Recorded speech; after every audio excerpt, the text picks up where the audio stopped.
I don't believe it. That's Clone Force 99.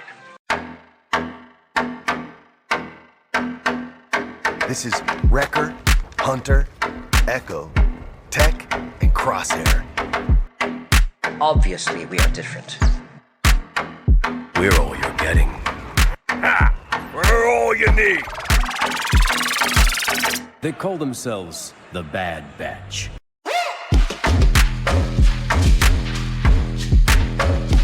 Experimental Unit Clone Force 99. The defective clones with desirable mutations. This is one meeting I don't want to miss.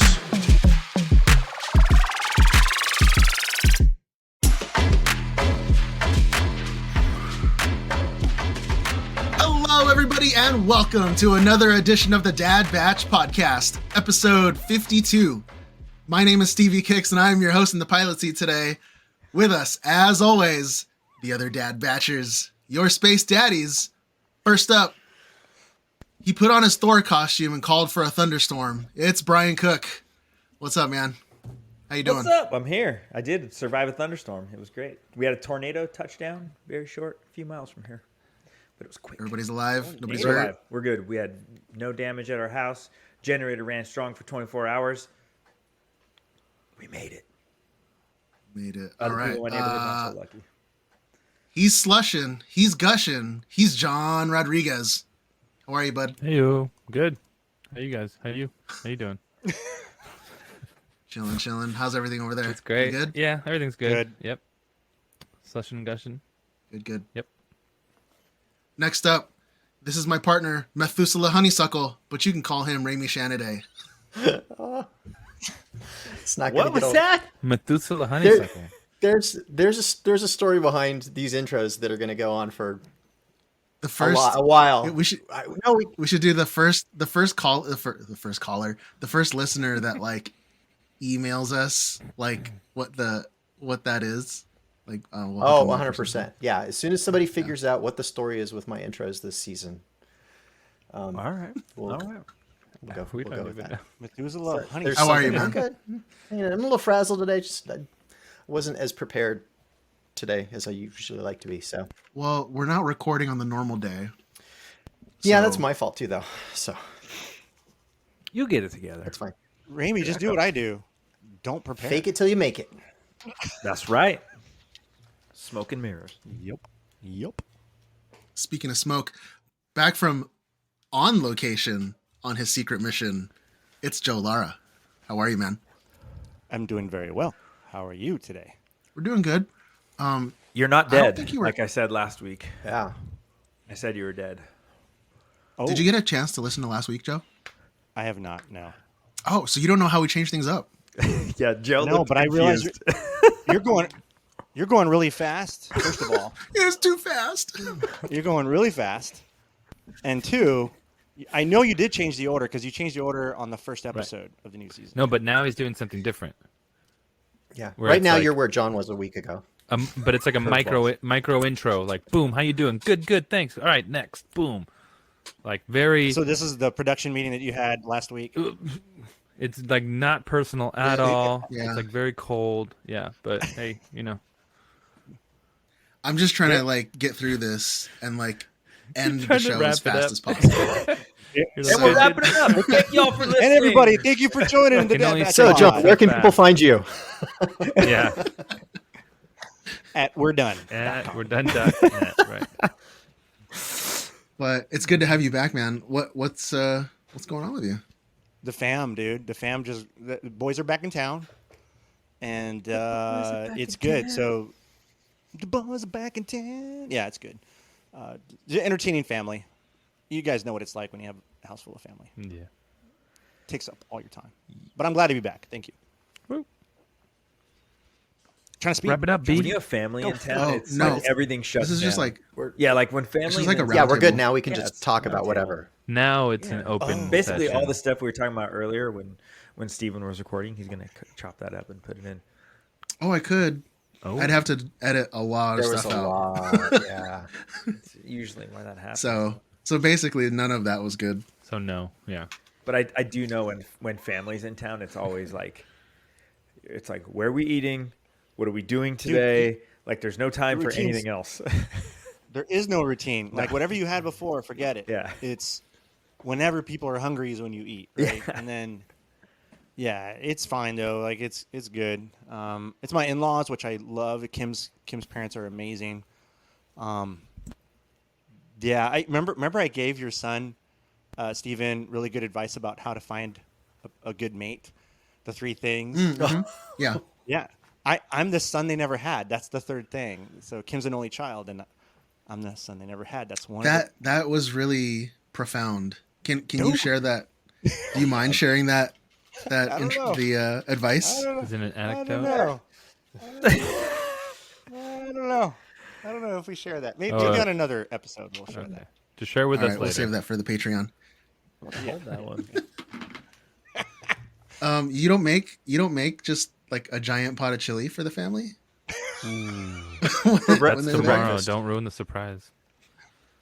breakfast, lunch, and dinner. In Just chili? bed. He brings One it huge to pot. them in bed on trays. The One same pot big pot of continuously chili. being heated on the stove. John, Dude, it's What's up? John, what's up? constant. What's up with the footy, dude? How we doing? How's the ankle?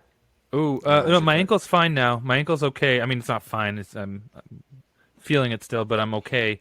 My toe still hurts a little, but because I heard it, like someone stepped on it, so it's like hurt, but it's still enough to play, which is not the best idea. But I'm playing tonight, so whatever. But yeah, I've been playing a lot, man. I actually not that it matters or anything, but I weighed myself today just to like keep a little bit of track, and I lost a little bit more weight, and I'm kind of like on the Health right is track good. to where I want to be. Yeah, so that's cool. But I probably ate a meal and gained did you- whatever I lost. It's okay. But- Did you do it in your new heroes and villains gear though? Did Oh, you, not yet. Did you Oh, do yeah, so- footy in the? So wait, so big shout out to Joe first of all for basically being staying in contact with heroes and villains for me, because I had some issues getting my package that everyone sort of got with their things, and I finally got it thanks to Joe, and I got a bunch good of people, cool man. gear. Yeah, They're they're great great people, and I wanted to thank them as well. But you too, Joe, I wanted to thank you because you actually like went beyond trying to get it to me, because it was like Stevie. it was kind of a thing.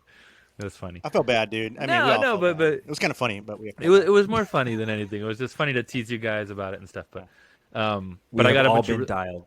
no, yeah, but I got a bunch of rad gear that I want to do like promos, because you guys already took a couple really cool photos and did some cool posts, and I want to do one, but I'm probably gonna do it like on the pitch, with like pulling my cleats out of the Oh, nice. bag or whatever, or like taking the slip-ons There you off go. or something. I don't know, something. There you go.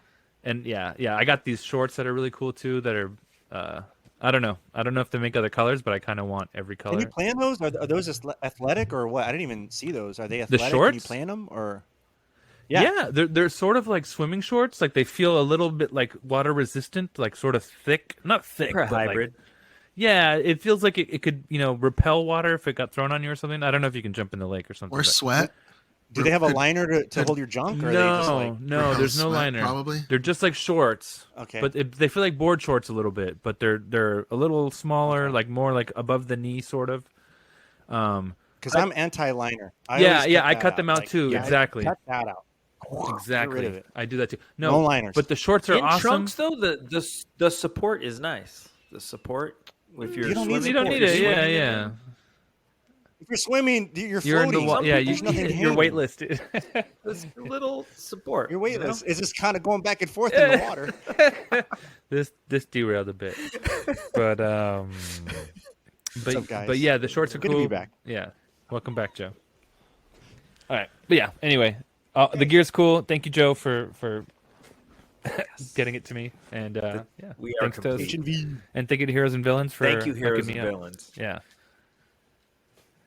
That's my favorite gear.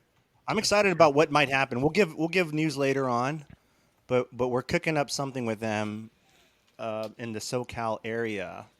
We are cooking a big bowl of chili. No, this is gonna be chili Cooking free, with crosshair. cooking with chili. The hot chili new free, trend. and liner in the shorts free.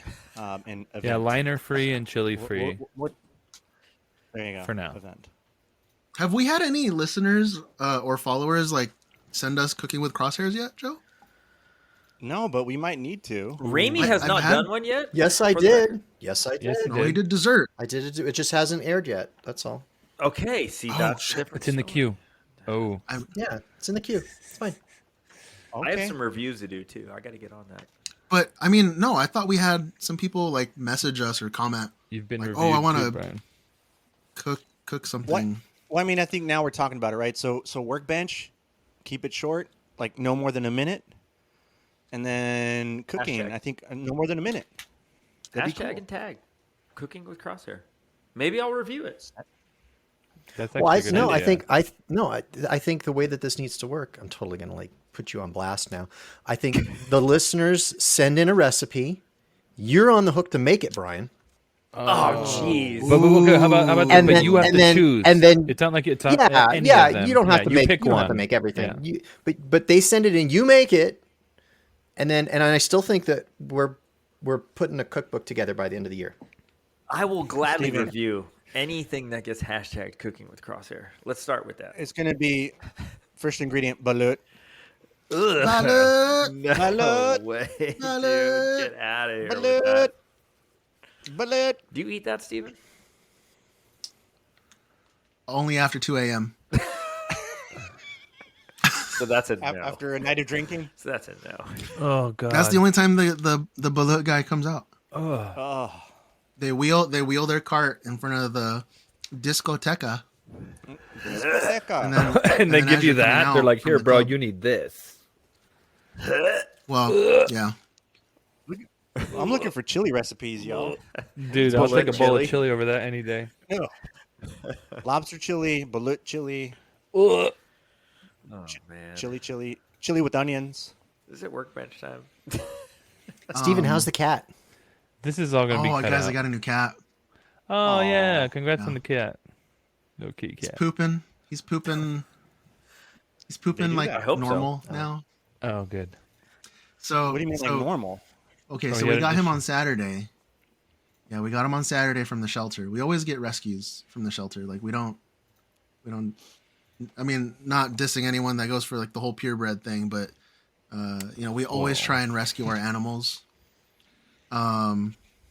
So we got this guy. He was 8 weeks old from the shelter, and they had just started him on medication, like a spectrum of medication, like the day before we got him. But when we adopted him, they didn't give us any of the meds.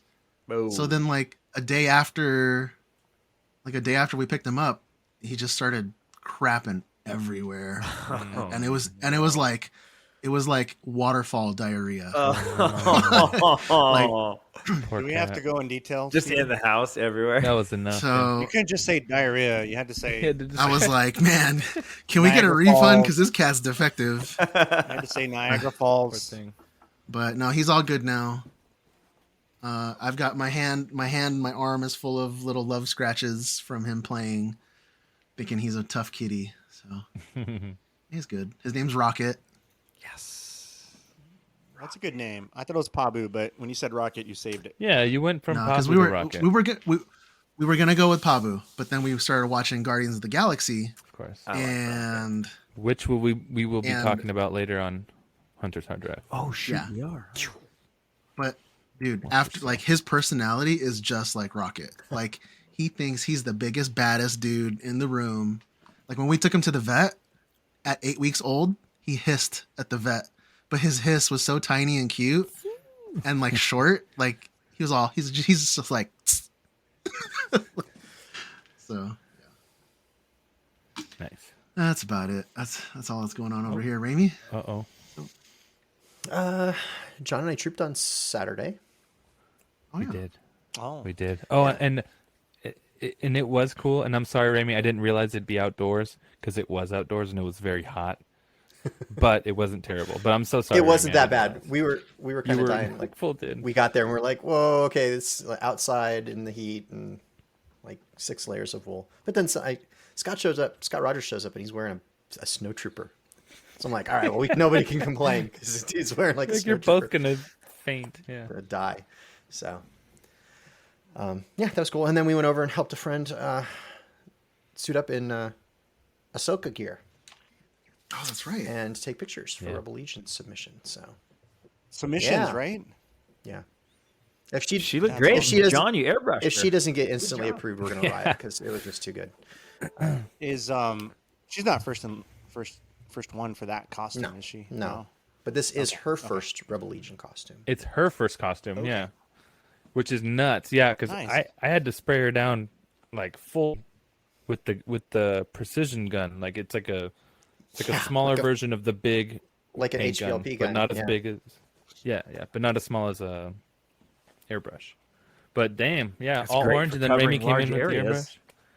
Yeah, So she- that's why so I was she- like, She had life casted her face, and then she That's- used that to make a vacuform buck of her face, and she vacuformed to make and then cut out of that the stencils. So she literally has this thing that we put on her face, and we kind of hold it down in all the right spots, and then just airbrush over it with the white, and then pull it away, and it was perfect. There was like no, There was no bleeding. nothing. It was crisp. crispy. It was so There were a couple good. spots you need So to good. like, We're hand totally paint. doing. She's gonna help me. We're gonna do this, and we're gonna do this for Mull, just because. How many years have I been I know, telling you but to how do that? you like hold all the weird little lines? But it worked. It worked so good. But that's how you I- hold it. I was yeah. skeptical. And you could I actually was- put When I saw that, you can put a bit of Prozade just very, very lightly just to stick the thing on your head where it needs to.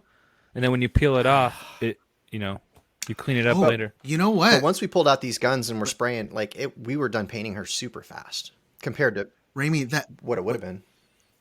when you had first decided to do the Yondu makeup, I sent you that video. Yes, Of when they do they his, do this. The hit the weird little veins, the purpley red Yeah. veins on his face are all done like that. But that's so that they can do that consistently every time. right. So But they have like three different cutouts, three different stencils that they do, and they're all his face, right? They're all vacuformed. So like one's for the blue, and then they got another one for the red. Yeah. Like yeah. very cool. All right, It's almost guys. workbench. easy. Almost workbench. almost. Almost, yeah, that's true. Almost. Not our Well, workbench. Not we can ours. we can go ahead and get into that, but first, thank you again, everybody, for tuning in. If you'd like to rep your support for the show, pick up one of our brand new exclusive Space Poppy shirts and some stickers at thedadbatch.com. We have Space Poppy t-shirts? Wait, it's up there? This garbage is nothing like clone armor. Looks a little tight on you, old man. Yeah, at least I know how to wear it. That's right, everybody. It's time for the weekly workbench. All right, gentlemen, who is working on what? Nobody's The paying space- attention now because you're all looking looking up at the spot. t-shirt. I'm looking I'm at looking look at at I want to see the Space Poppy so shirt. perfect. But, Look how It's cool so that good. is. Oh, Dude, you Oh, just it's that- did this. Wait, so that's cool. a surprise. hold Oh on. my god, it's I'll so go- I'll good. go- This is Wait. I'll go first. You can get that in I tie-dye? need one. They've got tie-dye as a color choice, guys. Wait, I'm is it doing Amy? that. Is it Where? Amy? that's so No, good. bro. No, is Space Poppy Amy? It's your actual space puppy. Hunter. Brian, dude. What? There it is. Isn't it so good? Oh my goodness. Poppy. Poppy. I love I'm getting it. That's this. funny. So I'm here's the getting it thing, too. though. Now that number two I'm now getting that number 2 in the series has been released, number 1, edition number 1, which was Mando, is only up for 2 weeks, and then that gets pulled down, I already got it. and you'll never be able to get it again. Dang. All right, hold I on. want to get the premium. I like the premium. Kind of a premium guy. I'm gonna have to They order are that one. nice. Um, The premium ones are nice. Black. I will go Large. with my workbench. I posted a reel yesterday of the TK that I've been kind of working on. I came across this TK. I was on Marketplace, Facebook Marketplace, looking for. I never look for Star Wars stuff, and somehow I got fed a Stormtrooper costume and was like, "Why is someone selling a Stormtrooper? Because this looks legit." And I look at the guy who's selling it, and I was like, I think I met this guy, and I mentioned him on the podcast before. Aiden, he works at this super delicious biscuit place that we like to go to, and I was like, that's Aiden. I met him before, and he's a Carolina Garrison member, And I messaged him and I was like, hey, dude, what's up with this? And he was telling me how he got it years ago, and it was from a 4-digit Legion member. For people that don't know, if you're a 4-digit Legion member, you've been in the Legion for a long time. So this guy had been in for a long time, probably had worn this TK a bunch, and he had retired, and he ended up, Aiden got it from him. Aiden had hopes of making it fit him, and it just didn't work out for him. So he was like really getting rid of it for like next to nothing. So, and he was like, man, I'd be stoked to see you take this and do something with it. So I've been modifying that. It's built in the old ways. We'll put it that way. So taking it apart, stripping it down, and rebuilding it. And I just literally right before we started recording, got it kind of all fitted to myself. I have a few tweaks to make it go, but and then I'm waiting for my helmet to show up from Mike from Trooper Bay. Shout out to Mike from Trooper Bay. If you need any Stormtrooper gear, he has that. And He's the man. Yep, I'll get that. And then I had a little bit of a problem with missing pieces that I had. Thank you, Joe. Thank you, Ramey, for sending me some pieces that I really needed. And they're bright white.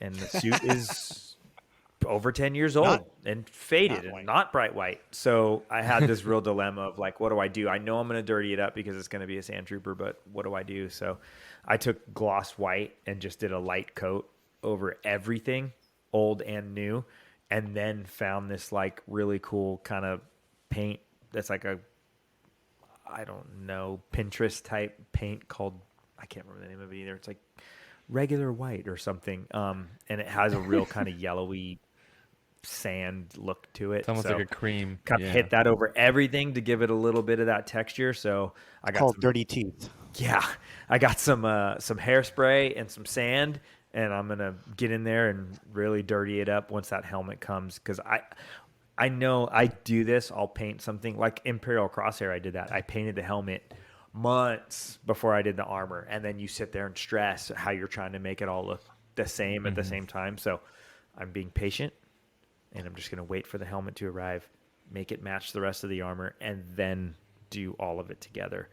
So pro tip, a lot of times we will get excited and paint our helmet and be like, yeah, this is cool, I'm gonna build the armor later, and then you struggle. Well, what paint, what black did I use, what this did I use, and then you forget What did the I techniques. do?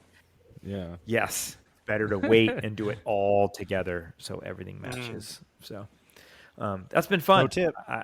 Yeah, pro tip. Dad batch approved. I haven't had a TK in years, and TKs are awesome to have. Joe and I were gushing about it earlier when we first got on.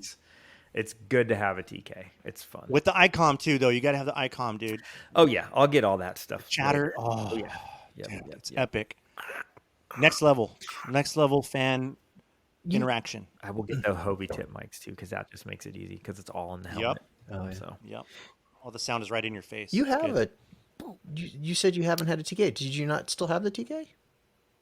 Oh no, I Sold it years this is ago. my third TK. Okay.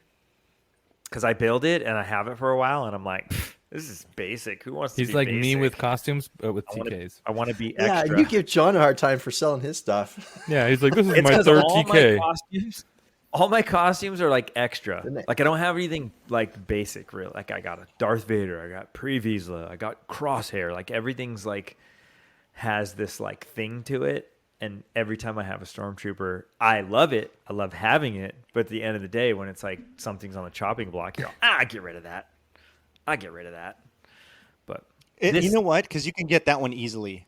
I mean, like how many people have a crosshair? How many people? You know what I mean? Like No all those one. other ones are Yeah. hard to obtain. exactly. Those And are hard to obtain. TK you can get just like that, and you can build one super quick if you had the parts. So Yeah, when no the one's new walking shiny across thing it. comes in front of you, much like I bet you John. that's really the reason why. You know you can do it if you want to. Yeah. But this when I came across it with Aiden, I was like, I can't. I mean, it was just too cheap. I couldn't say no. So, and the story behind it's cool. So, keeping it alive. That's it. Nothing on my workbench this week. I've been taking care of a poopy cat. cleaning up Poopy poop. rocket. Poopy rocket. I've been Rocket poop sort of. or Oh, Go ahead, John. no, yeah. I've been working on a background Mando a little bit on the side. The McMando, Rondo McMando. Yeah, Is that the one literally on your Rondo, side? Rondo It's this guy. McMando. Oh, that guy. This guy. Other side. Rondo McMando. That's It's what I Camtano McMando. Is that what really inspired your No. color scheme? Was McDonald's? Loving it. No. So I'll break down the inspiration because people are like, everyone's throwing me suggestions. Change this. You should add this. Flip that. Da da da da. So basically, I got the chess piece as like just something to paint for fun because I've never painted an ABS kit like that before of a Mandalorian, especially with the metallic and stuff. It came out really nice. And I just wanted to paint it, and I wanted it to do because I have a blue chest on my Mando, so I wanted to do a red one. You know, like just switch sides, change it up a little bit. And so I did the red. I did the red on the front, and I was looking through the cans I have, and I'm like, what's a good, what would go good with this red? Because the red was not very vibrant. It was more dulled, and especially with the weathering, it's more subdued. So I grabbed this yellow that was already somewhat like a mustard. It wasn't bright. It was already on the mustardy side, less bright, whatever, more like a Dijon.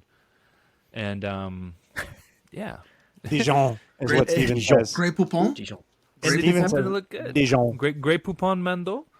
So, but and the flight suit happened to be. I hit up Luke because I know he's got a billion things, and I asked him if he had any of the flight suits for sale, and he's like, "Actually, I have the one you sold me." So, him and I came to an agreement, and I got that suit back, and I've just been playing with it, and it just happens to be mustard colored as well. So it's kind of like, oh crap, it's happening. Whether I want Rondo want it or not. love McMando. It's bigger than me right now. McMando. Yeah, it's Camtano McMando. John, if that's how you keep it when you ship it to Atlanta, put in a 6-pack of chicken nuggets in your bin.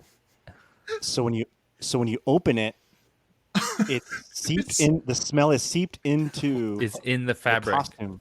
Yeah. So when they pass nobody's me, doing it's like nobody's doing 4D. Everybody's just doing 3D It's builds. but yours stimulate will be all the senses. 4D. Right, It's a right. You it's a see it, you convention. can touch it. Can you smell it? It's a convention. Everybody already smells like chicken McNuggets. That's kind of true. Just- But not actually. authentic I'm ones. just saying. Are you Yeah, gonna not bring that one to authentic. Dragon Con? And No, then people I'm are gonna be not. like, man, I'm not. why am I so hungry? Why I'm not? craving nuggets right now. I don't even know. Well, because Pour yourself a I bowl, need to dude. print. I need to print new thighs. I need to whatever you're gonna send me. I need to do for that as well for Oh, the got shins. Yeah. See, so I'm not in a rush to do it. I'll just bring my man. I have a Mando. I'll just bring mine, and this guy will be a project right after I get back. What about that other Mando that rush. you posted today? Not that there's nothing wrong with your Mando. The red one. The other one, the like silver and the. That was an old Mando I had. I sold that Oh, to my buddy Parker. Yeah, all right. it was a little throwback. Breck will Yeah. be there. We'll see him there. Yep. Breck will be there. Yeah. Dude, I could see you walking down that con and people just smacking their lips like, man, I'm craving Damn. craving some I nuggets. should just throw out barbecue sauce packets behind me. Is it finalized too? Hot mustard. Dude, your pouches or just barbecue sauce? you Just need like, hey, ketchup. what do you want? Little McDonald's like honey Sweet and mustard sour. packets. Bah! Instead of those little bombs that that Dinjarin has, those little freaking packets. All I have is sweet and sour packets. On the Dude, hip, And I instead of- stick those on people. where the detonators are. Instead of a jetpack, you should have an ice cream machine, Oh, now we're talking. And it works. It Yeah. actually works. and it Yeah, works. soft serve machine. Instead of a gauntlet flamethrower, it's Soft ketchup and serve mustard. jetpack, dude. Yeah. Soft serve jetpack. Okay, Dude, I think we let's have an not idea, rule this guys. out, Is guys. this- Let's not rule Yeah, this yeah. out. Easy Randy, does it, can you boys. can Easy you does it. can you already design on it. like a No, jetpack no. Yes, that has those pieces? 100%. I bet you Yes. he can. Oh, I bet you he can. no, John's no. helmet's gonna be Easy all does white it, with boys. big red lips on it. And It's gonna have a red afro. the red and white striped socks. No, so the suit's already Dude. sort of hash brown color, so I figure we mixed a little bit of breakfast in with the lunch menu. Breakfast. Put an egg McMuffin vibes. The little pancake Yeah. discs. That you... Dude, Instead instead of a of, poncho, a it's little a giant flapjack. biscuit, egg, and It's cheese a giant, or whatever. it's a giant pancake. Instead egg, of and cheese. instead of a Yeah, thermal you know. detonator, they're like grimace shakes. Oh, that'll kill someone. I'm not that evil. Yeah, I've seen those what are lethal, those do to man. people. I'm This not. went That's sideways dangerous. quick. I'm not usually crying this early in the episode. Are you is John Wick coming to Dragon Con too?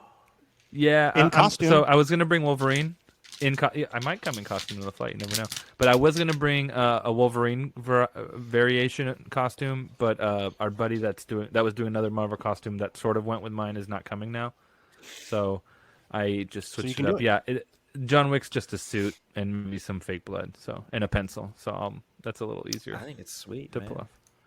And I a would love to and see a it. puppy, right? You need a puppy. No, I'm just gonna bring the pencil. The puppy stays safe wherever I could the bring my puppy is. dog. He might Don't- freak out a little bit. Nope. Leave your poor dog alone. John Wick needs a puppy. You want to bring a cat? Just pretend. No, It's gonna have diarrhea though, all over you. Oh, then I'll just that'll be the weapon. Just spray it on bad guys. That's the ice cream machine. Oh, All right. We're mixing okay. genres now. All Yeah. right, Okay. next. Hey, Raimi so I've has been a building something. Yeah, I've been building something. What do you know? Go ahead, Joe. I know what Joe's been building. So Don't the sweat. tech backpack. Raimi made this awesome backpack that opens. I don't know if you guys remember that from season 1. It was beautiful. Quality. I'm finally got the printer going, and dude, this is a long ass print, but it's looking beautiful. I'm almost there. I'm about 87% through, and I'm excited. So what I did for my season 2, I basically took my season 1 and repainted it, and put the magnets in my season 2 kit, made it all fit. Took the pictures to get approved in Rebel Legion, so I can actually troop in season 2. But if I want to troop in season 1, I have to repaint that backpack or build another backpack. So I'm gonna have Raimi's backpack, which I think is awesome because, dude, that lid, that hatch, that's next level. That's like Dad Batch approved, next level extra. Joe, And, so your season 1 backpack's going to be the functional one? Season 1? I don't know yet. I'm gonna see how it fits. So the magnets are. The way I did the magnets on my back armor for both seasons, it's the same. So I'll be able to can play swap with them. it. I can swap it. I'll decide. But yeah, I'm not sure yet. I might really like this backpack. I know I'm gonna like this backpack more, Right. and so I need to think about which kit am I See gonna wear. which more. one you're going to... Yeah, It's gonna be funny because we're just gonna be like, Joe, turn around. I gotta put something in your backpack. You're just gonna be Like, like open your constantly back. putting stuff in your backpack. Yeah. Like, Joe, stop. Let me get in there again. I need to get my something out of there. I'm just gonna be on my data pad. Yeah. So started the print with that. So that's cool. And then the printer, dude. You're always worried about, man, is this gonna start printing right away? Well, it's dialed in. I haven't touched my printer in months, and it's just started. It's working beautifully. Yeah. So fingers crossed it continues to work well. And then also boba. So I got this awesome bucket from Redbow. And they did some amazing work in designing all these daimyo boba buckets, and so I finally started chipping away at that, and I'm just getting lost in the CRL. So our boy Luke Daly from JJ Industries is writing the CRL draft, and I think there's a dude that's he looks pretty good. I'm looking at the forums on the Bounty Hunters Guild, and his is looking tight. I don't know. He might be the CRL, and I'm glad because I'm like, good. Do your thing, and I'm just gonna follow what you did, bro. Like I don't want to be in the with the first. approval. I don't want to be the first ever again. That was a little rough, but it's exciting. I'm getting that excitement again because I haven't been building anything, as you guys. I've been kind of on a dry spell, so it's kind of fun. 2 more things. One, so my son is back and he's working on deep sea vessels, and so he wears a hard hat, like a construction hard hat, and he's like, Dad, can you paint me a hat, like a construction hard hat? I'm like, what do you want?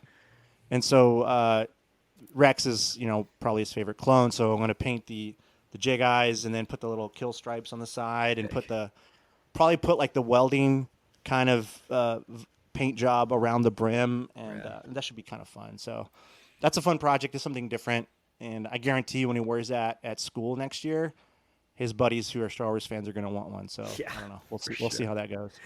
And then I saw you guys all working on flasks for, when you guys hang out. Yeah. But I wanted to do something a little bit different. Yeah, I wanted to do something a little bit different. So check these bad boys out. Camelback? Oh, These are shot size. cigarettes? No, these are shot size they're- flasks. Cocaine? Oh, shots. Flasks. Oh, hey, got it. hey. Shot size flasks. And so don't these look kind of like, Those are sick. right? Those And look if like you get a code couple of these, cylinders. exactly. Or you could put them around as rounds to a very big pew pew. Yeah, you like could in do all some kinds of things leathers with or this, right? something.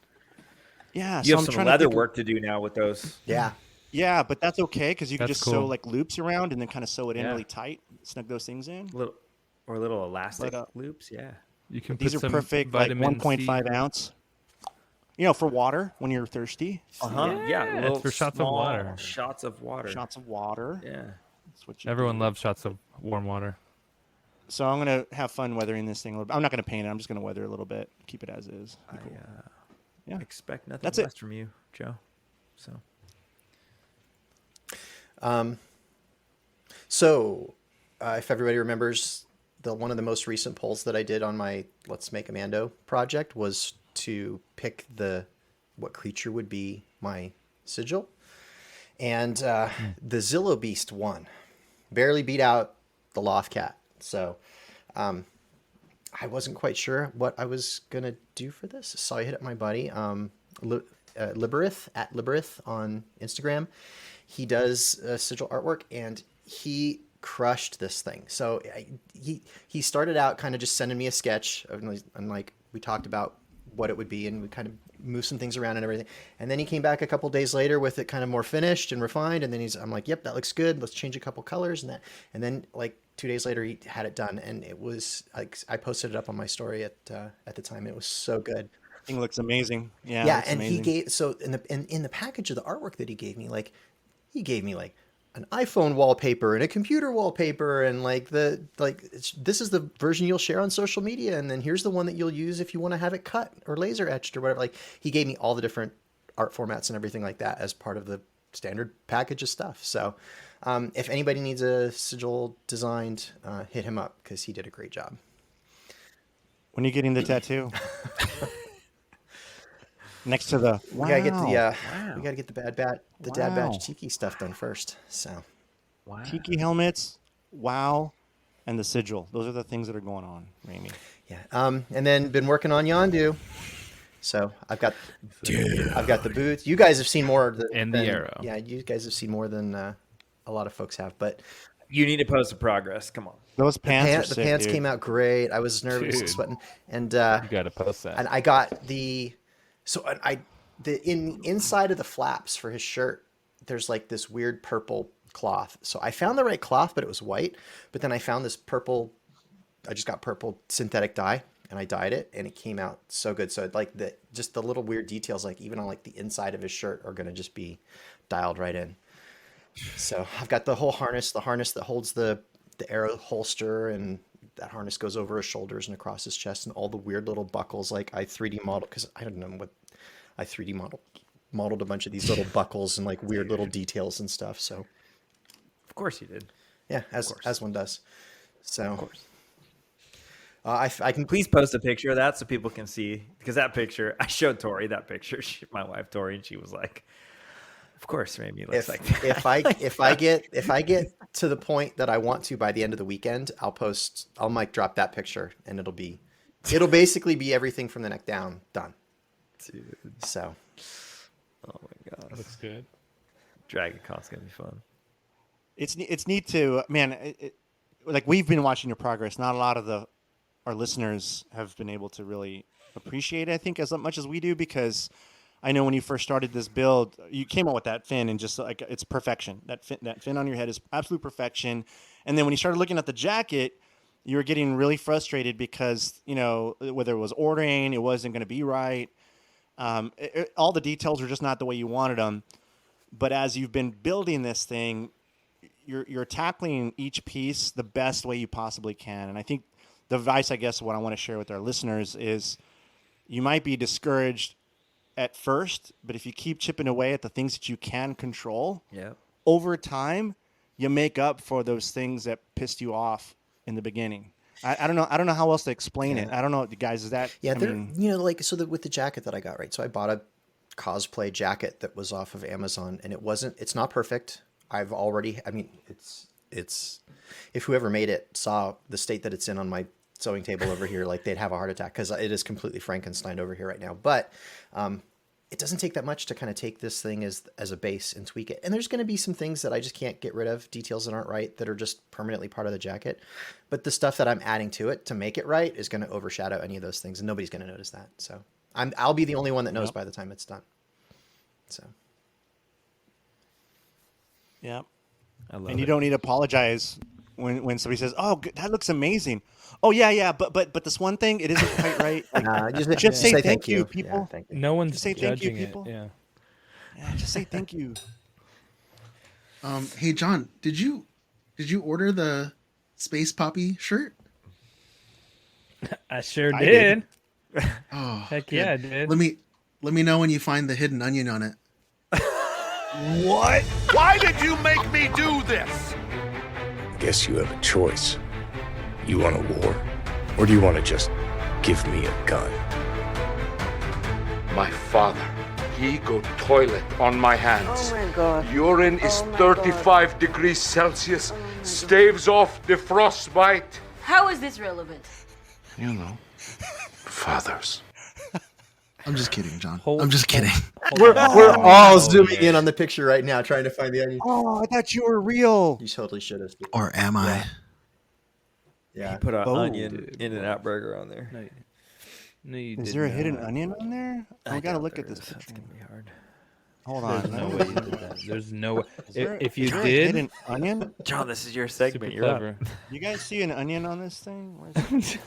Hold on, dude. I'm chilling. Hold on. Hold on, I'm We're- scanning. I'm gonna start from the top. We're getting there. Yeah. Hold on. Space. Because- I'm looking at his aerator. Watch there be like a little onion in his aerator on Hunter's. Or on Hunter's hard drive. All right. Well, The online version might not be detailed enough This- to show it. yeah, I don't see anything. Yeah, it's very pixelated. Anyway, okay. So this week's Hunter's hard drive, we are going to be talking about one of Brian's favorite movies in the world, Guardians of the Galaxy Volume 3. You finally Directed watched by it? You've watched it twice, Senor too? James Gunn. Yeah, I think I've watched it 3 times by now. Wow. Just because, Wow. just to Wow. It's good. absorb as much as I can. It's not It's good. bad. It's good. It's good. Let me, You're let not me watching find my something show 3 notes, times. 'cause It's I- not good. So, just for the record. Well, it was no, yeah. So I love Marvel movies, and while I didn't read a lot of the Guardians comics, I practically didn't read any of it. I know who they are for the most part, just from trading cards and whatever. So I was able to enjoy it somewhat. It's not that I don't enjoy it. Obviously, anyone that watches it enjoys it, but I feel more connected to the stuff I used to read when I was a kid, like the X-Men stuff that is pretty much garbage now. Like we're gonna get that. Hopefully more like the Deadpool, X-Force, all the X stuff, X Factor, X-Men, X-Force, everything like that. So anyway, Guardians was great in some parts. In other parts, it felt a little forced. Like the first third of the movie, I felt like was very like forced. Like because Rocket got shot randomly, like by Adam Warlock. It wasn't like he like did like a death blow. Like nah, he just like kind of blasted him, and all of a sudden he couldn't breathe, and then the med pack kind of made it worse. And I felt like that was like the first third was like we're saving our friend. Like it was like no, we're saving our friend. Like everything was very forced on that. Not forced. I don't know how to say it in a nice way. Like it felt like they were trying. Well, you to know, Rocket stole the really- battery, right, from Guardians 2. Right, So that's right. why From Adam was Guardians 2, and we saw the cocoon at the end, and then the post-credit scene. I'm fully aware of that now. Yeah. So that's why At he went first to I was like, Rocket why and is he shot even him in the chasing chest. I with got a it. Powerful Atom blast. Right, but he shot the other dude pretty hard too, and he was Because he's Drax. He can take it. dead. I can take it. Okay. fair. No, you can't. So a couple notes. It was very sad overall. Like the whole theme with Rocket's little homies. You I know, it cry. was just like so terribly sad. I feel so bad. The 3 times I watched it, I felt so terrible for his friends. They're poor innocent little animals. You know, the people blow them up, get them out of here, kill them, do it. But the poor animals, leave them alone. Poor sweet things. Moving on, there were a lot of DC characters in this film that were actually like pretty. Yeah, a lot of actors from the DC films that kind of shined a lot, like Nathan Fillion, and also crap, I'm missing her name now, but it's James Gunn's wife. Crap, she was the receptionist lady that gets shot in the leg at the Orgo, and then she ends up being in it too, like she's eating and she's kind of laughing and stuff. Whatever. Yep. They were all really funny. Okay, and I'll let you guys talk about it. Yeah, go ahead. Sorry, go ahead. Any of you guys are maybe Brian. I feel like Brian needs to. Oh, you want to go let it straight to out. me? Yeah, dude. I want to hear what you're to very me, enthusiastic about this film. So this was like the best thing since Endgame. I mean, the emotional roller coaster, just like you said, about like all the animal stuff. Like, come on, and you can't just do that. Like, you can't do that easily. Like, I've literally cried I've watched this movie 6 times, and I've cried some sort of tear at some point in time. Mainly when Rocket meets back up with Lila when he's like dying, and he meets that one gets me every time, because you're just like, he's so stoked to get back to his friends, and then he's like, "Can I come?" Yeah, and she's yeah, of course. Yeah, and it's almost then like it's like, Deadpool. but not yet. It's like Deadpool too, right? Like when he sees his girl and he's coming back, and she's like, "Nah, you're good." But like, this is like on a whole different level. I don't know, the storytelling that James Gunn did, like, is top tier. I mean, the whole movie, to me, the music, how it's like genre, right? Like, if you've watched Guardians 3 and you haven't watched 1 and 2 in a while, go back and watch 1 and 2, because as soon as I watched 3, I went home and started watching 2 and 1 and 2 again, and I was like, dude, there's things in 1 when they're arresting Rocket and Star-Lord and Gamora, they call him by his number. They call Rocket by his number. Like, there's just stupid little things like that where you're like, when you go back, and it's in 1 and 2, there's all these tiny details that tie into 3 that you don't even realize it until you go back and really watch it again. You know, when I watched that part where they're arresting him and they called him by his number, I was like blown away that, like, that movie was made how long ago? 8 years ago? That 7 it was years relevant, ago? right? It's totally relevant. But I loved how the movie started, and like, people basically were dying, and you were like, oh my God, they're doing it right now. They're killing Drax, they're killing Rocket, they're killing everybody, like, right off the bat. And they kind of kept doing that through the movie, which I thought was genius, because the trailers, they did it like 3 times. The trailers led you down this path. Drax, Rocket, and Star-Lord towards the end. Yep. You're like, bro, like, everyone, you're like, just like, but then all of a sudden, did They're that just- look cool? You're like, get the they're just pulling on your strings You're like, come the on, whole bro. time. Yeah. But that combined with the music, how it's the next generation, right? Like, and if you go back and watch 1 and 2, the songs, the music that goes with it are very, like, they're genre based. They're in like the same time period, and this is all. What would you guys say? It's 90s music. It's 90s to early 2000s. Like, it's like the music all kind of like ties together for the most part. There's some. Yeah, you start with Creep. I mean, that's kind of like a late 1990s. Yeah, Radiohead. Yeah, Radiohead. Yeah. 90s. And they really, I mean, the fact that they made this, it was like Rocket's origin story was just awesome, because Rocket was always so gruff, and go back and watch 1 and 2. Watch Infinity War. Watch Endgame, where Rocket started to become a little more soft. Like, whereas he was always just a a-hole, like, he didn't care about nothing, and, you know, small things of like Endgame when Nebula comes down on the ship, and her and Rocket get together and they hold hands. Like just little tiny things that bring it all together. The comedy in this movie. I mean, it was like a perfect send off. The one-liners. Drop the one-liners, the comedy. Drax turning him. You're not the destroyer. You're meant to be a dad. Ugh. You know what I mean? I mean, we're all fathers. Like the stuff that was in this movie, I every time I talk to anyone about it, I get super excited because I think it's like perfectly done. Anytime James Gunn posts anything on social media, I'm always like, dude, thank you. Like the movie was phenomenal. Dropping the first F-bomb in Marvel, that was effing awesome. I'm like, dude, when she couldn't open the door, she right? couldn't open the door. He's like, get in the fucking car. Like, what do I do now? It is so good. It was so perfect. It was perfect. It was so That was perfect. The end, the Beastie Boys in the hallway, and then when Rocket finally got up against the hot whatever his name is, I always forget his name, Purple Boy. High Evolutionary. And then it's like everyone comes in to help. Like, dude, come on, man. Yeah, last minute. Like, it was. I really like. I understand you probably have a little bit of certain things that you felt rushed or whatever, but to me, like, dude, I've literally watched this movie 6 times now, and every single time I'm like, dude, this thing's perfect. Like, there's literally nothing I would The good change. parts were very good. Yeah. Yep. The good parts were very good. The Groot part at the end where he's like, I love you guys. And I was kind of like, I didn't really need that. But then when you learn that it's... When you understand why. Mm-hmm. Yeah, because we understand him now. Yeah. Because you understand him now. Like, It's that's just genius. how It's Rocket genius. could always talk to him. Rocket always understood because he had the connection. Yeah, the whole with him. time. They all do for the most part. Now we do too.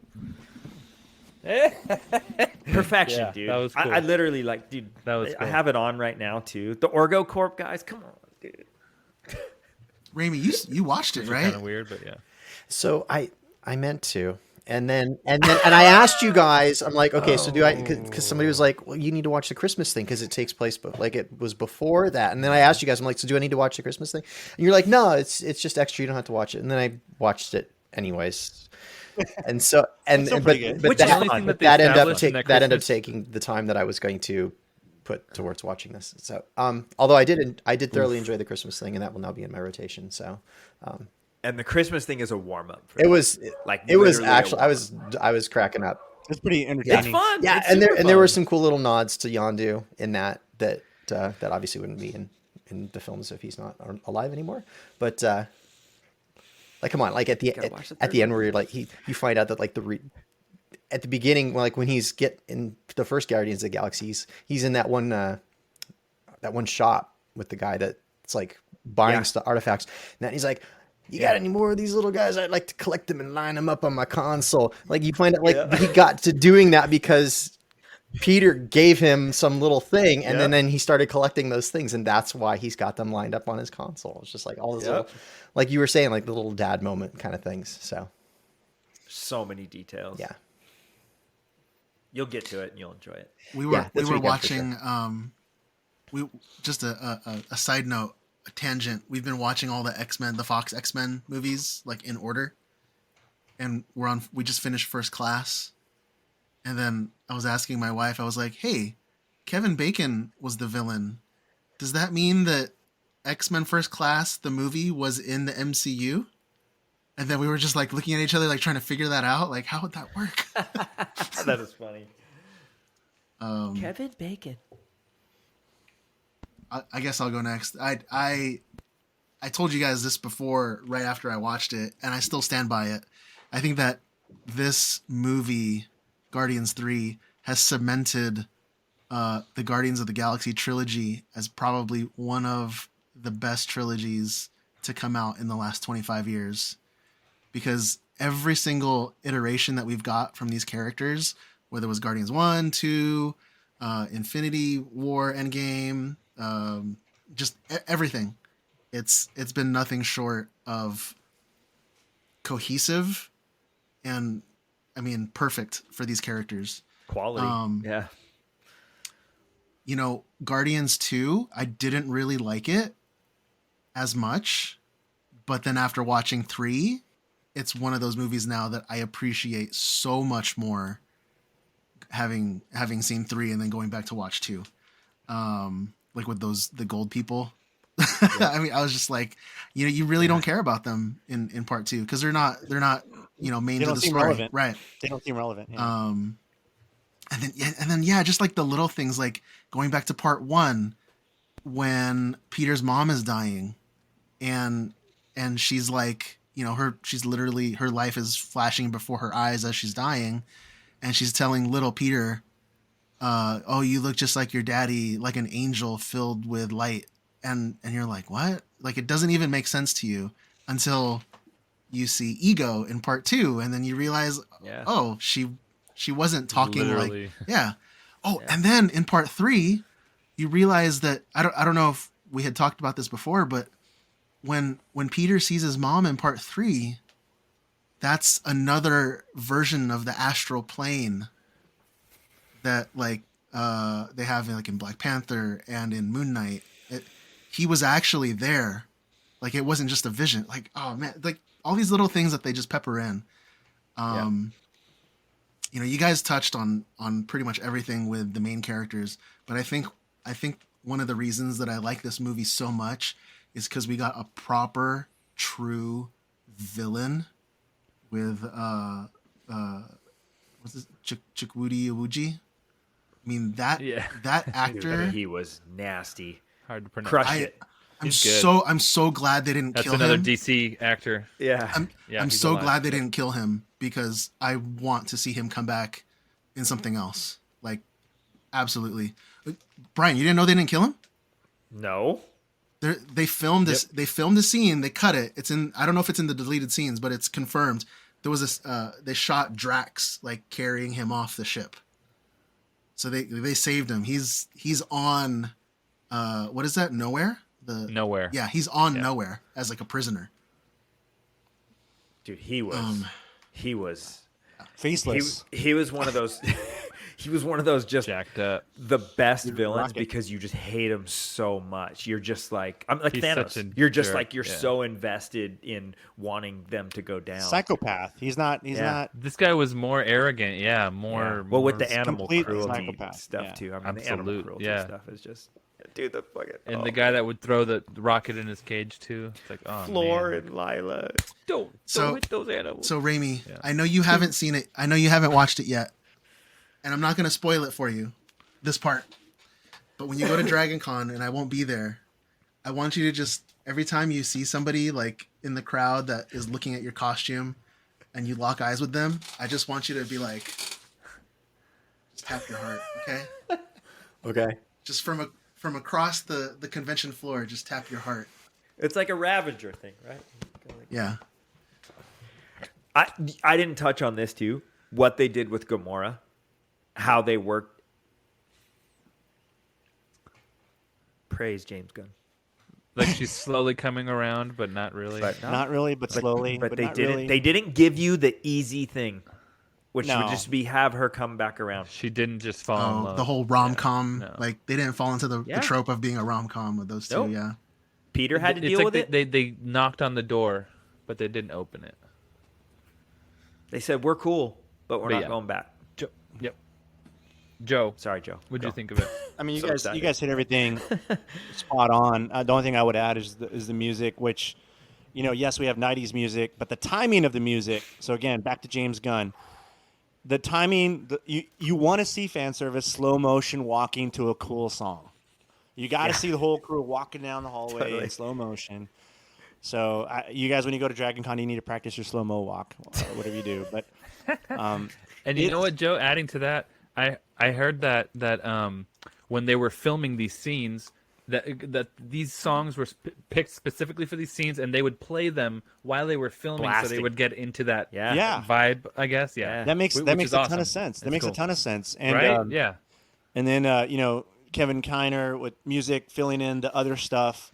It's just the music is like that other layer that we sometimes forget. You're watching a movie and you're entranced. If you guys watched Oppenheimer, the music sent it to the next level.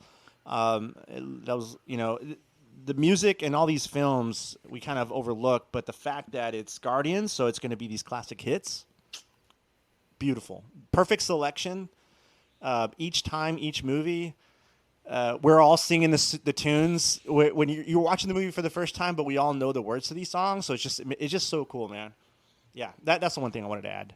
And then those big what was that organ? The Orgo Corp. City? Orgo Corp suits. So Security sick. suits. Yeah, the skin suits. Yeah, but then they're like inflated. It was just kind of fun. Dude, when he was they're talking like about the dude behind him, he's like, "Oh, it's the boss's cousin or whatever." Yeah, He's like, he's an idiot. Or he's like, yeah, that guy. Yeah, He's an idiot. I have a friend like that. Dude, yeah, like, humor's so good, dude. Yeah. oh my god, I get it. I've got a friend like that. When Mantis turns the guard, gives him the googly eyes for Drax, Makes him into Or Drax. Drax. Oh, and he's all, "Hey." and he's like, "Why do you always do that?" And he realized that's what she always does. It's so funny. That was good. So good. All right, thanks, boys. So I guess we're keeping that on the hard drive. Absolutely. Constant rotation. Yeah, I think I don't remember who said it, but just when the first Guardians of the Galaxy came out, somebody had said it was one of the best Star Wars movies ever made. So, and I think, I think the other ones have held true to that. So, It's There it Steven, is. you said it You too. heard it here first. What trilogy Second. where you're like, all three of them are like slam dunk home run? There's a few. The characters There's are a few. so good. I mean, How they're easy. cast? Like Lord of the Rings. How they're That written? I trilogy is agree. insane. Agree. Right, I just right. emotional roller coaster Ma- is well, no. is Man of Steel, not so much. any movie that makes you go through those emotions. You know, that's big. Yeah. It's huge. Makes you feel it. I think. Star Wars. I don't know. Star Wars is great. We love Star Wars. That's why we're here. Trilogy. hey, Steven. I don't know. Anyway. I was trying to think. Lord of the Rings was what, 2002? A long time ago, in a galaxy far, Really? far away. Was it 2000s or 90s? I feel like, yeah, that was a long time see. ago. Lord of the Rings is insane. It was a long time ago. But Schmiegel's a little much. Like sometimes. Like I'll revise my statement to say the best trilogy in the last 20 years. Precious. 2001. 2001. Okay, 20 years. Because Batman was close. Nolan's Batman was close, but that third one just. Bleh. Yep. Did they film Lord of the Rings all at the same time? All three movies? Yeah. Right? I think they did them back to back. Yeah. Because they filmed for 10 It was years. like 10 years of 10 filming. years. Yep. Yeah. That would That be Elijah Wood. that would be the difference. Interview. Where I he's don't know, like, man. 10 Fast years and of my Furious life. is kind of Yeah. cool. Tokyo Drift, Dude, dude, or that- not. It's 10, not a that is trilogy. 10. That's, That's a atology. That's a I don't know what you call it. decalogy. We're only watching Tokyo Drift in this house. did you guys find that onion yet? I stop. I'll go back and look. I Get stop. wrecked, bro. I'm Get so wrecked. Being hailed. This encryption's new. This might take a while. So I wanted to start us off this week reminding everybody that if you've got news that you want to hear us talk about on the show, email us at news@thedadbatch.com and we might read your news article and give you a shout out on the show. So a lot of Disney, everything is Disney related. So we're not a lot of Star Wars stuff here. We're going to talk about Disney today. So yesterday they had their Q3 earnings call.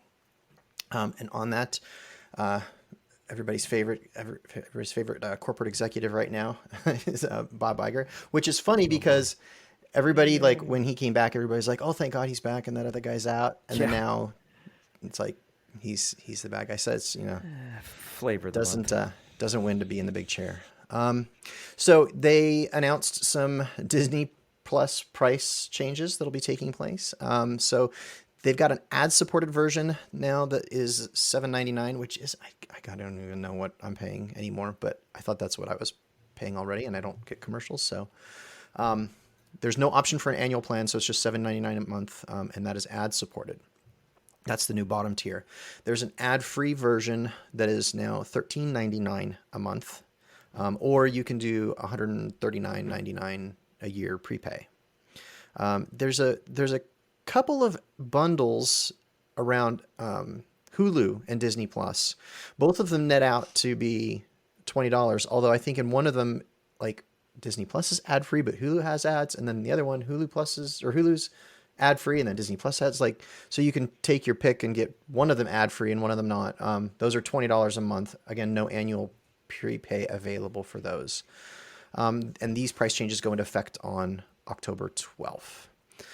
Do you know if they're still doing? And I never look at mine either. Same thing, but I signed up at D23. I did too, which was like a special thing. Like you and me and a couple other people, Stephen probably. We were all lined up at the little kiosks next to each other. And bought like 3 years for like $60 or something stupid. Yeah, because I did the package too, because I do Hulu and ESPN too, ESPN Plus. So I wonder if they're still like doing a special discount for that or no. It's like, you guys got enough. I don't think so. So although I'd have to look. So if you want, you can probably prepay for your year before the price changes go into effect and get the current rate.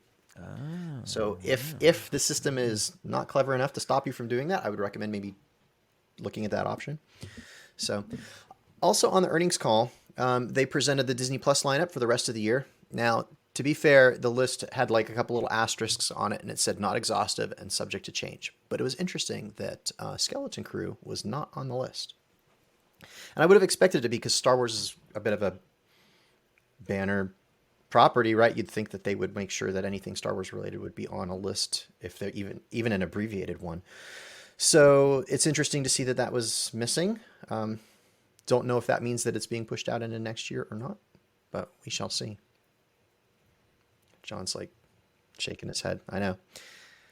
I heard Deadpool was removed from the list too. Oh, interesting. Well, not Disney Plus, but just movies in general. Yeah. But we know that they're still working on it. So, and I think that the list that they were focused on, because it was a Q3 earnings call, was just now through the end of the year. And I don't know if that was their annual calendar year or their fiscal year, because we're obviously like, this is the Q3 call, so they're a quarter off because they're on a weird fiscal year. So, Hollywood Reporter has become the latest industry news outlet to throw their hat into the ring on the rumored Disney sale to Apple. Now, I know we've talked about this a little bit outside of the show, but we haven't talked about it on the show yet, so I thought maybe we could get into it a little bit here. And just for some interesting factoids around this, Steve Jobs bought Pixar from George Lucas, because George Lucas actually created Pixar. I don't know if everybody knows that, but Steve Jobs bought Pixar off of Lucas in 1986. And then, of course, Disney turned around and bought Pixar from Jobs or Apple. Lucas then later sold Lucasfilm to Disney for $4.4 billion. And now Apple, which is valued at a whopping $2.8 trillion, is looking at absorbing Disney, which is valued at about $158 billion. So there's a lot of money bouncing around here. Now, and it's interesting, like Apple might not actually be interested in Disney in its current state. Because there's some bits and pieces of Disney that just are not part of what Apple would want in their portfolio. And I think they're really predominantly interested in theme park, merchandising, and streaming specifically. So things like ABC, it's kind of standard terrestrial broadcasts, not Apple's jam. Their freeform channel. And then Hulu, which is an odd match here because it's yet another streaming service to be thrown into the mix. Those are three properties that are kind of being thrown around as possible things that could be spun out and taken just individually sold off and not be part of the Apple acquisition. Steven's brow is furrowed. Like, no, I think it's a smart move if Disney gets rid of those subsidiaries. It's a smart move twofold, because it makes them look sweeter to Apple, but then it also makes them look sweeter to the FCC, because then you're getting rid of like any monopoly questions by spinning those things out. It strips down it's not as much of a behemoth anymore. Like, it's not. Yes. Yep. So interesting. Iger's contract is currently set to run through 2026, and I think the timing of that is interesting because it would take about that long for something like this to go through, and that extension is a recently new thing. He had come back after the other guy was gone, and I think they had set a contract end date for him at that point in time, and then they extended it out to the end of 26, which I'm sorry, I don't remember the specifics on those date changes, but I do remember at the time thinking that it was an odd extension. Like, why extend it from where it was to that spot? It seemed weird. Like, why not longer, or line it up with a different calendar than that? But I think that there's something in the dates of his contract extension that signals like he's going to be here to help shepherd that acquisition over and see it through. So that would be wild. I mean, Apple's got the platform. They've got a device in everybody's hands and in everybody's house to deliver the content. So they've got the delivery mechanism. They just need more content. So They just need the IP. yeah, They need the IP that Disney just happens to yeah, own everything. yeah. And I don't have a particular problem with it. I've heard that there's like issues and complaints around Disney Plus's kind of user experience, navigating the menus and things like that. And Apple is very much a UX centric organization. Like, they know how to build things that are easy to use. So, again, they just want the content. That's The crazy. new iPhone is going to have mouse ears.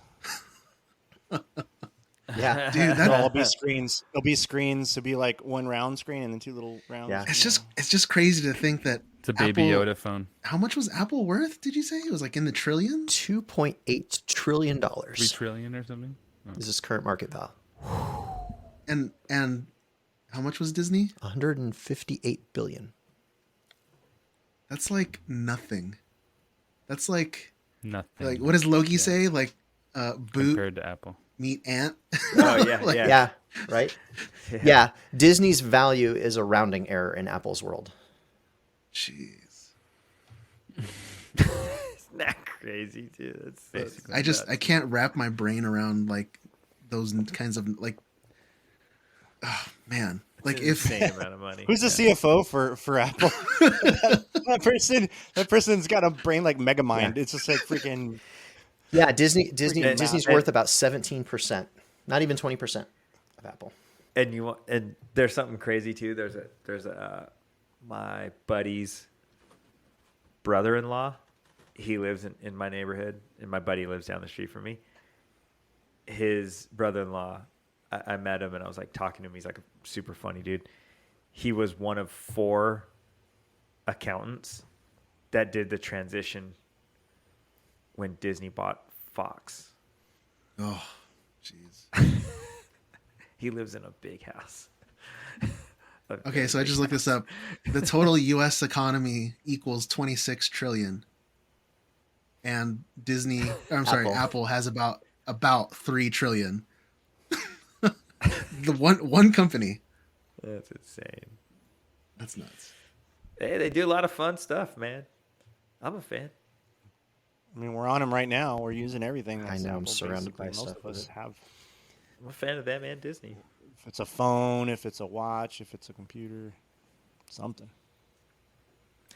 Okay, one other story / topic, and this one's gonna be a little more of a roundtable kind of a conversation because I'm curious. Oh. So, I like it. Disney started an AI task force earlier this year to look into the technology and its applications.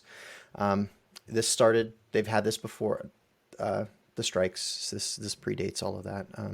They currently have 11 job openings, especially in AI and machine learning, listed on the company's web, spanning the different parts of the company, ranging from the theme parks to Imagineering, and all of it. So even the like, I haven't done the Star Cruiser thing, and none of us here have, but I guess they've got like a little computer screen that you can talk to, like a droid or whatever, in the room. Is that right? So Yeah, you can ask it anything. that thing is an early project that they had started specifically for that is completely AI based. So you're basically talking to ChatGPT when you talk to that little droid. And that's been in the parks for however long, a couple of years now since, well, a year, I guess, a little over a year since the Star Cruiser opened up. So, I mean, they've been dabbling in this for a while. And I got to say, like so I work in my day job in technology, but we've taken a very different approach to AI. Like it is something that I have encouraged my engineers to embrace from I want them to understand how to use it as a tool and not be afraid of it being this thing that's going to work them out of a job. If you think about it, like everything that we like the brushes in Photoshop, like the little things, there's so many little things that we have in our day-to-day lives that are John's talking, but he's muted. There's so many things that we've got in our day-to-day lives that are actually stemmed from earlier versions of this technology. Like, when you go into Photoshop and you put the spray paint brush and it does the paint splatter and runs down or whatever, like that's an algorithm, which is all these things are. So again, there are ways that you can use this as a tool to make your day-to-day more efficient, because the fact of the matter is it's not at least in the way I run my engineering organization, it's not a matter of this thing is going to come and take your job away. I got a lot of stuff I need you guys to be doing that is more valuable than some of the things that you're working on right now we just need to be doing these things. Let's see how we can let this thing be a tool that we can use to make our day-to-day smarter and like it's not going to work in my world. It's not going to work anybody out of a job. So now when Disney's talking about like, oh, well, we're gonna scan all of the background actors and pay them one day's rate, and then we're gonna let AI like turn them into a background act. Like that's kind of BS. That is not the way that it should work. So like any technology, there's good things you can do with it and there's bad things that you can do with it. So, you got to make sure that you're not Google's on the tile floor of Google's office is like, don't be evil. Like it literally says that on the etched in the floor of their building. But I think you can be a dick with this stuff, or you can use it to do cool things. And so the difficult part is, I think most people who with morals realize, we're on the side of, hey, do the right thing with this technology. Yeah. However, we already know that businesses, if there's no law written, or if there's nothing in legislation that says you can't do this, but you can do that, if there's nothing written, businesses will always push the envelope. Yep. Always. They will never, on their own, be morally make decisions. They 100%. Never will. It will it'll go too far, and then there will be backlash, and it'll rebound to some, and then like eventually the ripples in the pond even out, and then there's some new steady state. And so until laws are written, it's not going to change. And right now, who's pushing back against these businesses? It's actors and writers and those folks whose livelihoods are at stake. And we know that morally, the businesses should cooperate and work with these folks. But the businesses are gonna make their money. Right. That the money is, And here's the other piece too: is we use these products. Like, are we going to be angry at these corporations that provide us Disney Plus that I have right behind me right now, or I'm using these Apple phones right now? Like, you know what I mean? So it's, oof. Yeah, Steven, you're muted. Yeah, you're not going to not use your iPhone.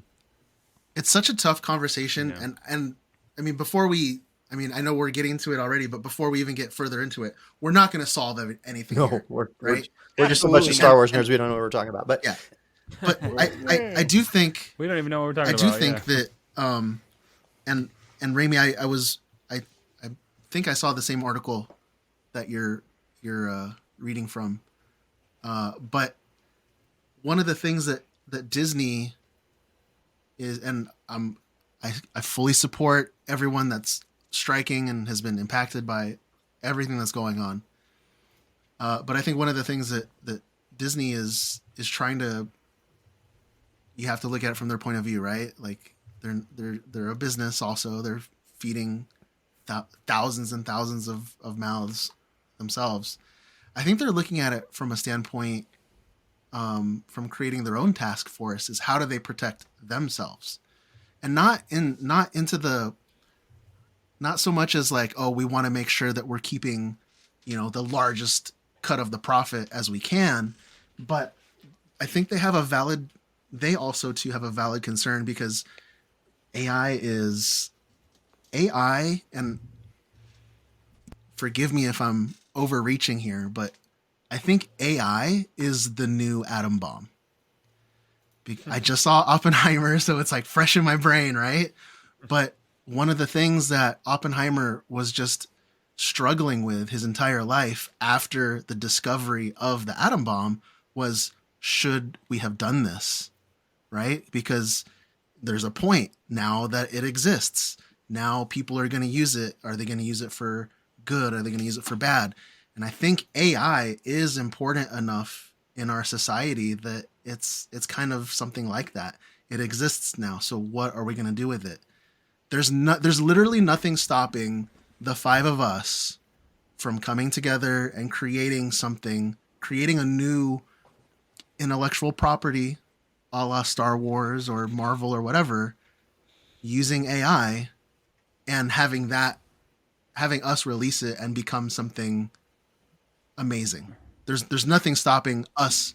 But isn't like There's nothing stopping us from doing that. Yeah. And using There's no regulations, right? There's and no using rules. the AI tools.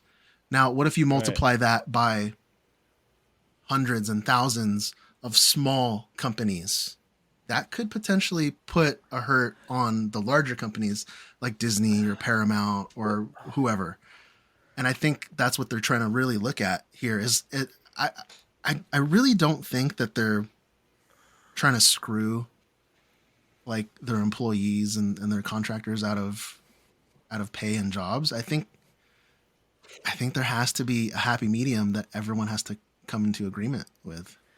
I mean, I think that in some aspect, it's what y'all are saying. It was like they are a big company and their job is to make money, and they're gonna. And it's not cutting corners. It's how do you be more efficient, right? And some of us work for Well, giant. they're not breaking laws because there are no laws. Yeah, some of us work for giant companies, and we know that's how this works. Like you constantly are reevaluating like where your position is in certain aspects, and how can you be more profitable on that. And then I also think it's too, it's like what Ramey said, is like there's so many nuances to this. Nothing's black and white, and we kind of live in a very like black and white world through social media, because everything's so polarized. Yeah. Well, not even polarized. It's fast, right? Like it's. I always say it's instant coffee, right? It's like you want this, it's now. So that makes our ability to analyze and absorb nuanced issues. It makes us enabled to do that, because we're just looking for the black and white answer. It's this or that. And you don't have the ability to look at the 50,000 feet, like look at the big picture as to what's going on and understand that there's going to be nuances here and there. It's not black and white. Life is not black and white. Nothing is black and white. There's some movies. That's it. Like it's just not, it's not that simple of. So yeah. And this isn't the first time that we're kind of, I mean, it's super controversial now and it's in everybody's fresh memory, or memory that's fresh. 10 years ago, NSA, and I used to work back in my prior job, NSA, that type of stuff. NSA was on the Hill, and they're trying to tell the citizens, hey, we're not after your cellular, we're not listening in, because people were freaking out that people discovered, oh, wait, when I'm on my cell phone, NSA can collect this. And the answer was, yes, they can, but they're not doing anything with it. But that still bothered people. And so as you look at AI is combing everything right now. Well, who said that you couldn't comb everything? As far as I know, when I go on the internet and I post something public, it's in the open. Do I still own it? Yeah, I might own it, but it's out in the open. So there were no rules written saying from Congress or whoever, hey, AI, only look at things that you've created or your own. No, like when we Google, I'm Googling just random stuff that's just hitting the internet. And so basically, just similar to the whole cellular thing back in the day, if you bought a phone and you talked, it's a frequency. You don't own that frequency. Nobody owns it. It's just out there. But there was so much concern that Congress stepped in and wrote law. And I think that's what's going to happen here. is there's going to be so much concern that Congress is going to have to step in and write laws and put parameters. But until that happens, which is not going to happen anytime soon, businesses are going to do what they need, what they feel they need to do. I don't agree that if it's morally, I'm not saying here to say that they're wrong or right. I'm just saying businesses will move as they feel they can and should. And actors and writers will move as they should through this. But until laws are written, it's going to be messy. It's going to be super messy. Yeah. Think about what they did with like Luke in The Mandalorian, right? Or Grand Moff Tarkin in Rogue One. If Disney really wanted to replace background actors, they wouldn't need to even scan them. Like they could just make some CG characters and stick them in the back. Random people. Yeah. So like every clone in the Clone Wars and Revenge of the Sith. Exactly. Very controversial. Yeah. A lot of nuances, people. It's not black and white. It's not easy. That's life. Nothing is black and white. It ain't easy being greasy, baby.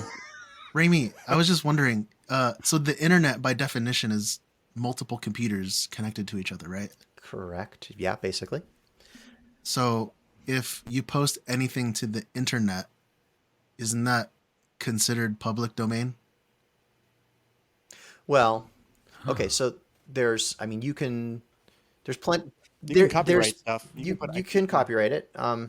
There are places that you can put information, like in a private Dropbox account or in a Google Drive that is behind a password. It's on the internet, but it's not publicly accessible. But think about this. 20 years ago, I opened, like when Yahoo had Flickr as their online photo sharing. Like, I don't even know if either Yahoo or Flickr exists anymore, but like everybody was uploading all their digital photos to Flickr, and you had to like sign their little end user licensing agreement when you signed up for your account. And if you didn't hit the right combination of checkboxes or whatever, those pictures were just openly available to the public to search for. Dude, think about anybody that's listening to this show that's done a report or had to do a PowerPoint, and it involved pictures. Where did you get those images from? You did a Google search. You grabbed it. Did anybody that's ever done that contact the creator of that image and ask for permission to put it in their PowerPoint and use it? That's true. Yeah. Never. Well, you don't have to. But in those situations, right? That picture was placed. That picture was placed somewhere publicly by someone who didn't read the EULA, because no one ever reads the EULA, and they clicked the checkbox and hit yes because it was the only way that they could get access to the service that they wanted for free. If you're not being charged, they're making the money off of you. Oh, so you're the product. If you're not paying for the product, you are the product. And so if you click yes and to the EULA and hit OK, and now your stuff is accessible, guess what? They're making their money off of others having access to your information, whether it's pictures or whatever. So, and again, everybody clicks yes and OK and whatever, because again, they want the service that they thought that they were going to get for free. And the only way to get it is to click the checkbox and hit OK. There's a lot there. So we're not going to solve this. Yeah. I need to get the new iPhone. Speaking of, Have you thought of Steven, you're muted, bro. You're muted, man. iPhone 15, man. Stevie Kicks. Gotta get it. With mouse ears. iPhone 1000. It's in your mind. Yeah. So look, it's a meaty subject. Call Brian. We're not the ones that are gonna crack this nut. I can speak from experience. Everyone on this show 100% supports the things that like the people that are striking are advocating for. Like nobody wants them to get ripped off. No, people want the writers and actors to get their fair wage. And to Joe's point, this is ultimately only going to get sorted out in court, because we need precedent to get set, and then they need to get some laws in place that have the right levels of protection in place. And again, like even like my company's experimenting with AI for things that not to take someone's job away, but to let us do something that we otherwise never would have been able to do in the first place, like at scale. That like, because if the idea is like, okay, you can either have 10,000 people doing this thing that you're never going to be able to have 10,000 people doing this thing, or you can have the computer do it for you. That's essentially like what computers have always done, is to take the work that would have otherwise taken a large number of people a long amount of time to accomplish and do it faster. That's all this is. So it's just the next wave of technology that we're going to have to wrap our heads around, and we've got to be its master instead of being afraid of it being the other way around. I get it. I get both sides, because it's like, okay, think of like any of the productions that any of us have seen, right? Where you have a lot of background actors. Just take, I don't know. Take Andor, for example, because we always talk about that first scene that they shot, which was the last scene of the series, right? And you called it the money shot because it literally takes the most capital to film those scenes. So you have all those background actors, right? But what happens? So what happens in a traditional sense? Like today, what would happen if you need to reshoot some of those scenes? Like, it's just, there's no getting around it. You have to reshoot those particular scenes. You'd have to call all of those background actors back. No, you don't. You just call different back. You just put out a call for X number of background. They don't have. They don't have to be the same people. No. But you don't. It doesn't have to be the same people. That's not what I'm saying. You still have to call background actors back to fill those spots in those costumes. Yeah. Whereas, if you had all of them digitally scanned, then the editing bay and the the post viz or previs, whatever, could just go in and kind of move them around and fix whatever they got to fix. But then pay them to do it. If they were like, that's it. Yeah. If they were like, okay, we're going to use these people's IDs or data or whatever, we're going to have to get them all vouchers or whatever for the day. Even if we use, whatever we use, it's the modern day equivalent of residuals. That thing airs 6 years later on Cinemax or whatever the heck channel you're watching it on, and you get paid again. All of a sudden, you get a check for something because it aired again. And like again, if your image is used again down the line, you get paid again. So those things need to back to we need litigation. We need new rules, new laws in place, new agreements and contracts that have this taken into consideration. Did you guys see that the VFX guys joined the strike? This week? Because they voted to form their own union. Yeah. I'm so happy about that. Yeah. Because I don't want to keep. Go ahead. Because when I think about the Marvel shows and the Marvel movies, you want those VFX guys to have a good life, because that's what they go to school for. That's what they do for 16 hours a day.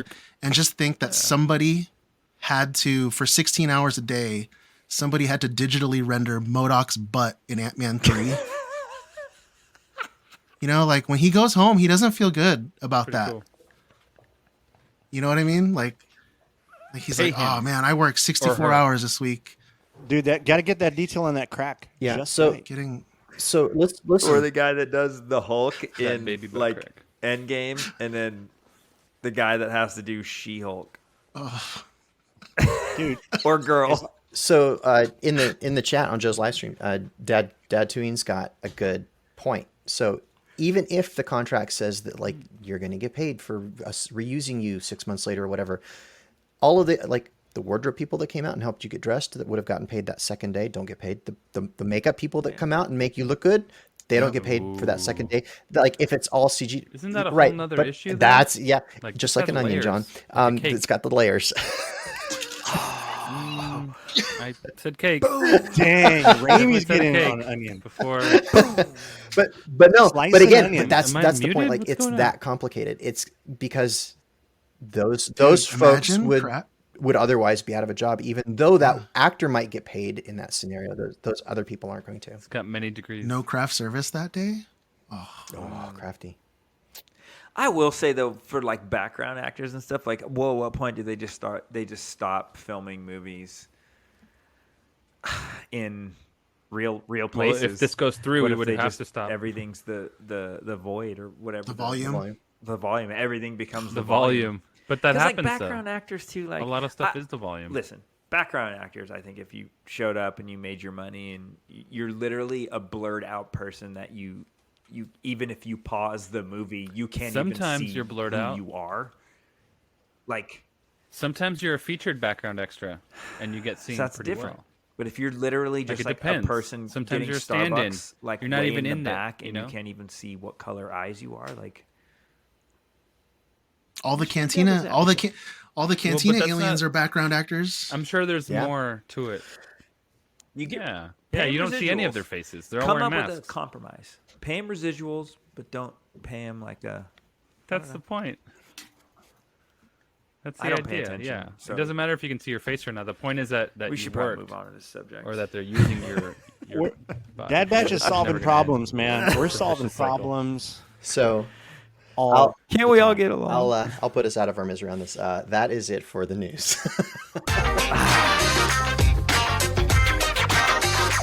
For your information, the stinger of a Yalvik queen is a delicacy on some planets. I don't know if I should ask this question, which Steven and John heard. It's going to take us heavy. Do we need to go heavy? Do we need to go light? Well, I'd say after that conversation, we should probably go a bit light. 'cause it Okay, was already a okay. bit Let's thick. go light because I have a heavy one, but I'll go light. Save the heavy one for Dude, the next show. I don't know if you've been watching the news, and I mentioned it a couple of podcasts ago, but aliens are real. It's coming out. What should we do when extraterrestrials show up? What do Pay we him do? residuals. Pay them their fair wage. I've been showing up Yeah. since 1958. I'm sorry. I've been cleaning up. We've been cleaning up cat poop for the last week. So what happened now? Aliens landed? Dude, when extraterrestrials show up, So, what but should hold we do? on. Let me. Can we get deeper? Because is it like Independence Day, or is it like You tell me. E.T.? They show up. I'm gonna meet him in a bar and tell him that I don't like him. Which is it? Wait, Did you want it in how many Dr. systems? Evazos? You. And then I don't like him either. That's what I'm gonna do. You're gonna get your arm cut off if you don't watch out, dude. I think they're just like people. I just don't want anything to do with the anal probe. That's my that's my hope. I just don't want anything to do with that. So you got one rule, Brian. It's hey, no anal probing. Other than that, I'm good.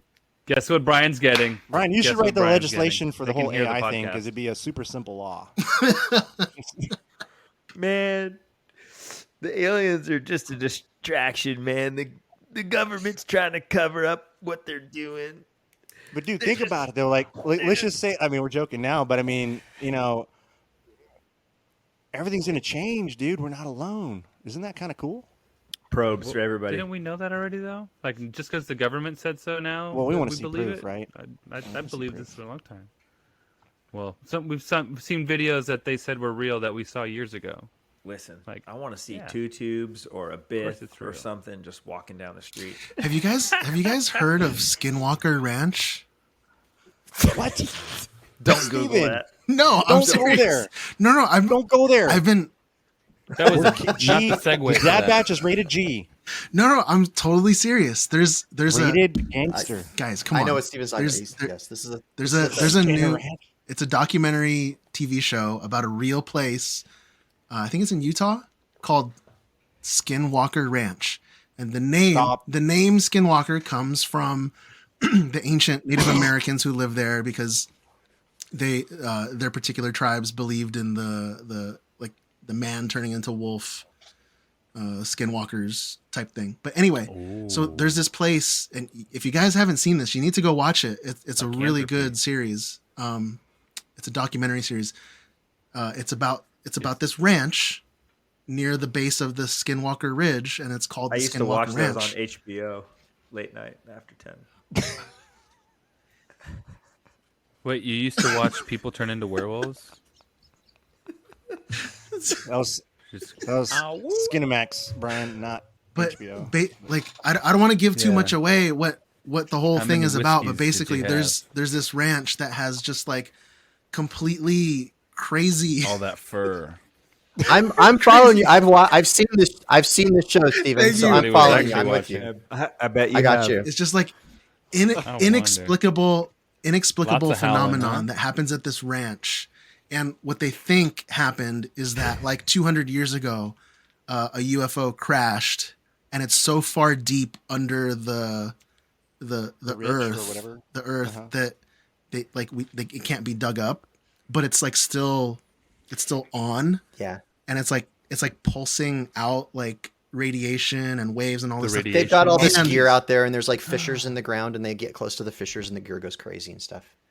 And then what they think is that the aliens are just sending a scout like every so often to just like monitor the area. It's crazy. You gotta watch it. Dude, we live on a gotta zoo watch it. planet. We're all just animals in a Telling you, cage. man, we need. can't These are leave. good discussions. These are good discussions. we We need to be are- ready. They We come need to and be pluck ready. us. They use us. With what? Like Reese's They drop Pieces, us off or when they're done. what are we supposed to be ready? Brian's Get gonna get the picked Reese's up in the Pieces. woods. What are you doing? I'm capturing ET. Yeah. They're gonna be like, Brian, here's a That deer is. you can shoot. He's gonna be like, what? Hey, Let what? me grab my bow. For your The, butt. the, And they're gonna go, woo, woo, woo, the woo, Porno woo, for woo, Pyro song will make and great he's pets, gone. right? There you go. There's that. Beam me up, Scotty. The lesson here, John's folks. done. Be Mic ready. drop, straight up. Be ready. Reese's Pieces and a chastity belt for your butt. Plug it up. Steven's face. Finish. Yeah. He Wrap said it up, plug it Pete. up. Well, Well, it's either that or the aliens get you. He said plug it up. Pick one. Always a thing, too. Anal probe. It always comes back to the anal probe. Oh my god. I think that's gonna do it for us today. If you enjoyed listening to the show, feed that algorithm and give us 5 stars with your podcast app. Go to our YouTube channel, subscribe. We're almost at 1,000, so we're gonna draw the name for the helmet soon. Free helmet, people. Come on. You can follow me at stevie.kicks on Instagram, sometimes Twitter. Gentlemen, let the listeners know where they can find you. Brian? Cooking with crosshair. Hashtag cooking with crosshair. John, where can people find you? You won't find me aboard a ship next to Brian after he got abducted. That's where you won't find me. Cheers to that. Raimi, where can people find you? News at thedadbatch.com. Oh my god. And Joe. Skinwalker.com. No, do not go to that. No. Nope. I do That's not not even own the that right domain site. name. I'm just telling you right now. That's something else. You're gonna get a virus. Don't go there. Thank you again, everybody, for listening to episode 52 of the Dad Batch podcast. Be sure to tune in next week for episode 53. And until next time, enjoy your spice responsibly.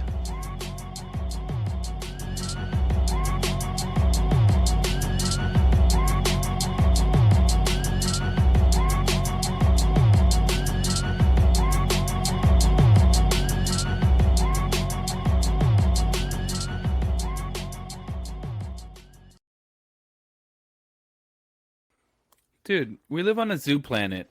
We're all just animals in a cage. We can't leave. They come and pluck us. They use us. They drop us off when they're done. Brian's gonna get picked up in the woods. They're gonna be like, Brian, here's a deer you can shoot. He's gonna be like, what? Let me grab my bow. And they're gonna go whoop, whoop, whoop, whoop, whoop, whoop, whoop, whoop, and he's gone. It always comes back to the anal probe.